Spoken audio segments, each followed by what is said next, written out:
Assalamualaikum warahmatullahi wabarakatuh. Kami dari kelompok 1 ingin mempresentasikan tentang jaringan epitel. Nama saya Nadila Fitria dan nanti juga akan ada 3 rekan saya yang akan membahas tentang jaringan epitel. Pokok pembahasan yang akan kami bahas yaitu tentang pengertian jaringan epitel, fungsi jaringan epitel, asal jaringan epitel, dan jenis-jenis jaringan epitel. Baiklah, untuk pembahasan pertama akan dijelaskan oleh teman saya. Perkenalkan, nama saya Resti Milasari. Di sini kami akan menjelaskan mengenai jaringan epitel. Pada dasarnya, tubuh hewan dan manusia tersusun sangatlah kompleks karena tersusun atas jutaan bahkan miliaran sel. Nah, sel-sel tersebut akan membentuk jaringan yang kemudian menyusun tubuh. Adapun jaringan penyusun tubuh dibedakan menjadi 4. Yang pertama, jaringan epitel, jaringan ikat, jaringan otot, dan jaringan saraf. Pada kesempatan kali ini, kita akan membahas mengenai jaringan epitel. Apa sih itu jaringan epitel? Nah, kata epitel berasal dari kata epi yang berarti tipis dan telium yang berarti kulit. Nah, dari pengertian tersebut dapat kita artikan bahwa jaringan epitel merupakan jaringan pembatas atau pelapis yang menyelubungi atau melapisi permukaan organ, rongga, serta saluran tubuh, baik di bagian dalam maupun di luar tubuh. Nah, jaringan epitel yang melapisi permukaan tubuh bagian luar disebut dengan endodermis. Jaringan epitel yang melapisi permukaan dalam tubuh disebut dengan endotelium. Sedangkan jaringan epitel yang melapisi rongga tubuh disebut dengan mesotelium. Jaringan epitel memiliki ciri-ciri yang membedakan antara jaringan epitel dengan jaringan-jaringan lainnya.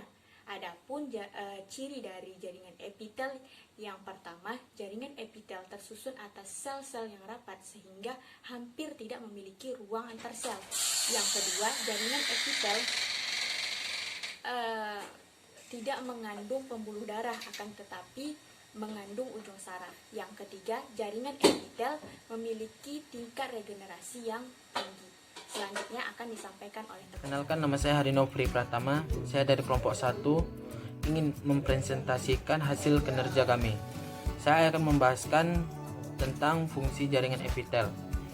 Yang pertama, sebagai perlindungan. Sel epitel di kulit tersebut berfungsi di dalam melindungi jaringan di bawahnya dari jaringan mekanik, dari bahan kimia berbahaya, dari bakteri yang masuk, serta juga dari kehilangan air banyak atau berlebihan. Kedua, ialah sebagai penerima impuls.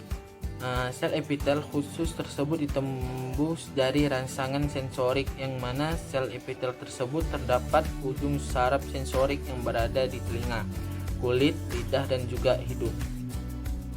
Yang ketiga, sebagai alat absorpsi. Sel epitel melapisi usus kecil yang menyerap nutrisi dari pencernaan suatu makanan. Yang keempat ialah sebagai alat sekresi, yang mana di kelenjar jaringan epitel khusus tersebut untuk mengeluarkan zat-zat kimia tertentu seperti contohnya hormon, cairan pelumas, serta juga enzim. Yang keenam, sebagai alat sekresi, jaringan epitel di ginjal mengekstreksikan suatu produk limbah dari tubuh dan juga menyerap bahan-bahan yang diperlukan tersebut dari urin. Keringat itu juga termasuk yang dikeluarkan dari tubuh oleh sel-sel epitel pada kelenjar. Yang ketujuh, sebagai alat penyaring atau juga filtrasi. Epitel bersilia itu membantu di dalam menghilangkan partikel debu serta juga benda asing yang masuk ke saluran udara. Fitria, saya akan menjelaskan tentang asal jaringan epitel. Pada saat perkembangan embrio, lapisan akan berdiferensiasi dengan proses yang disebut dengan histogenesis, sehingga membentuk 4 jaringan utama, yaitu jaringan epitel, jaringan otot, jaringan syaraf, dan jaringan ikat. Kumpulan jaringan-jaringan tersebut nantinya akan membentuk organ melalui tahapan organogenesis. Jaringan epitel ini merupakan jaringan pelapis. Jaringan pelapis ini terdiri atas 2, yaitu jaringan pelapis dalam dan jaringan pelapis luar. Jaringan epitel berasal dari perkembangan lapisan ektoderm, mesoderm, dan endoderm. Lapisan ektoderm membentuk bermacam organ dan jaringan tubuh sesuai dengan morfologi spesiesnya, seperti sistem saraf, lapisan epidermis, dan lain-lain. Kemudian lapisan mesoderm membentuk otot-otot, sel darah, jaringan ikat tubuh, dan sistem ekresi.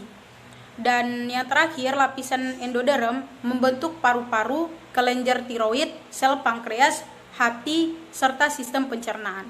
Sekian penjelasan dari saya. Selanjutnya saya akan menjelaskan epitel pipis lapis. Jaringan epitel pipis lapis sederhana banyak ditemukan pada organ-organ seperti pembuluh darah, pembuluh limpa, paru-paru, alveoli, dan selaput perut. Sitoplasma jaringan ini sangat jernih. Inti selnya berbentuk bulat di tengah dan sel-selnya tersusun sangat rapat. Jaringan epitel pipis lapis berperan dalam proses filtrasi, sekresi, dan distribusi osmosis. Dan epitel pipi berlapis. Yang mana epitel pipi berlapis ini tersusun atas beberapa lapis sel pipi. Sel-sel epitel pipi memiliki sitoplasma yang jernih dan inti sel berbentuk bulat. Jaringan ini terdapat pada rongga mulut, rongga hidung, dan kerongkongan sesuai dengan jumlah lapisan yang banyak. Jaringan ini berperan sebagai pelindung, misalnya terhadap gesekan. Selanjutnya, epitel kubus lapis. Nah, epitel kubus lapis tersusun atas satu lapisan sel yang berbentuk kubus. Nah, sitoplasma dari epitel ini ada yang berbentuk jernih, ada juga yang ditaburi oleh butiran-butiran halus atau yang disebut dengan granula. Nah, inti dari epitel ini berbentuk bulat, berukuran besar, serta berada di bagian tengah. Jadi, jarak dari inti menuju ke bagian atas, bawah, kiri, dan kanan memiliki ukuran yang sama. Nah, epitel ini dapat dijumpai pada bagian permukaan ovarium, kelenjar gondok, serta permukaan lensa mata. Nah, jaringan epitel ini berfungsi untuk sekresi serta melindungi jaringan yang berada di bawahnya. Selanjutnya, epitel kubus berlapis. Epitel kubus berlapis tersusun atas 2 atau lebih lapisan yang berbentuk kubus. Nah, adapun inti dari epitel ini berbentuk bulat, berukuran besar, serta berada di bagian tengah.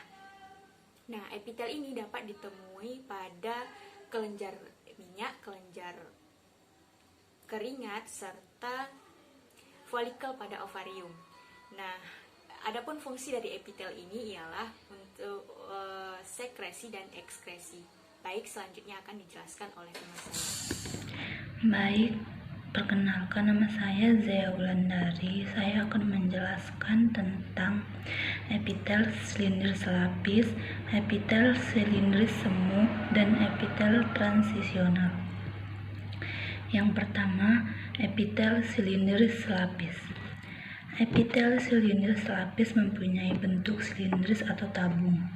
Epitel ini mempunyai nukleus berbentuk bulat terletak di dekat dasar. Inti berbentuk lonjong, kemudian terdapat pada ketinggian yang sama dan cenderung terletak ke arah basal sel. Sehingga pada permukaan sel akan tampak daerah sitoplasma yang tidak berinti. Epitel silindris lapis tersebut terdiri atas lapis sel yang berbentuk silinder, misalnya epitel pada dinding lambung, kemudian jonjot usus, kelenjar pencernaan, kantung empedu, dan saluran rahim.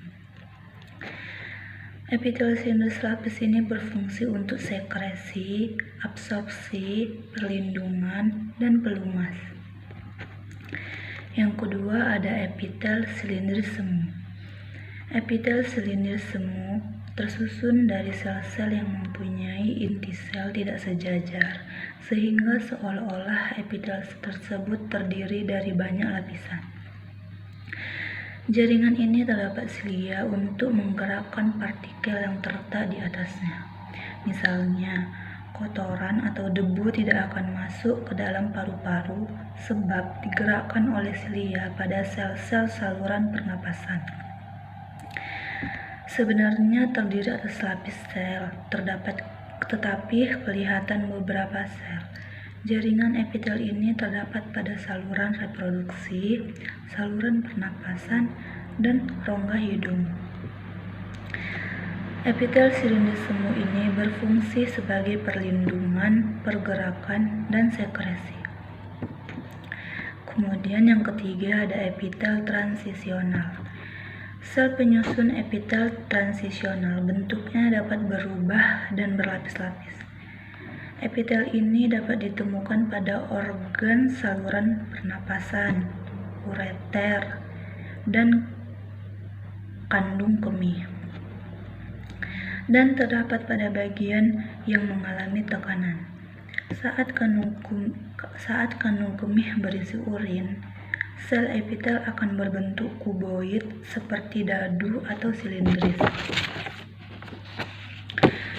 Epitel jenis ini cocok untuk melapisi permukaan suatu organ berongga yang selalu mengalami perubahan volume, seperti kandung kemih dan juga saluran kemih, mulai dari salices renalis sampai sebagian dari uretra. Epitel transisional ini berfungsi untuk menahan regangan dan tekanan. Baiklah, sekian presentasi dari kelompok kami. Mohon maaf jika ada kekurangan dan terima kasih atas segala perhatian. Kami akhiri. Wassalamualaikum warahmatullahi wabarakatuh.